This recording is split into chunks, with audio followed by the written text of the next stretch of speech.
ঢাকা বিশ্ববিদ্যালয়ের ডাকসু নির্বাচনকে নিয়ে সাম্প্রতিক কিছু গণমাধ্যমে প্রকাশিত সংবাদকে বিকৃত ও বিভ্রান্তকর আখ্যা দিয়েছে বিশ্ববিদ্যালয় প্রশাসন। উপাচার্যের বক্তব্য বিকৃতিভাবে উপস্থাপন করায় ক্ষোভ প্রকাশ করে তারা জানিয়েছে, বিষয়টি জনমনে ভুল বার্তা দিয়েছে এবং প্রকৃত প্রেক্ষাপট আড়াল করেছে।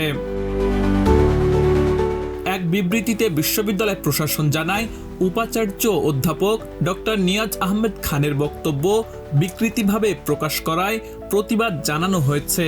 বৃহস্পতিবার কালো দিবস উপলক্ষে টিএসসি মিলনায়তনে আয়োজিত আলোচনা সভার একটি বক্তব্য নিয়ে সামাজিক যোগাযোগ মাধ্যমে ছড়িয়ে পড়লে তা প্রশাসনের নজরে আসে।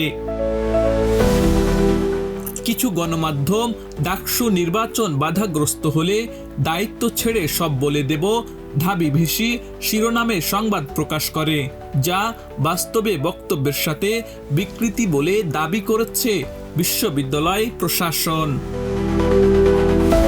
প্রশাসন সুষ্ঠু শিক্ষা পরিবেশ রক্ষায় সবার সহযোগিতা কামনা করেছে এবং সাংবাদিকদের নিয়মিতভাবে সঠিক তথ্য জানানো হবে বলে আশ্বাস দিয়েছে। আব্দুল হাকিম, প্রজন্ম 24।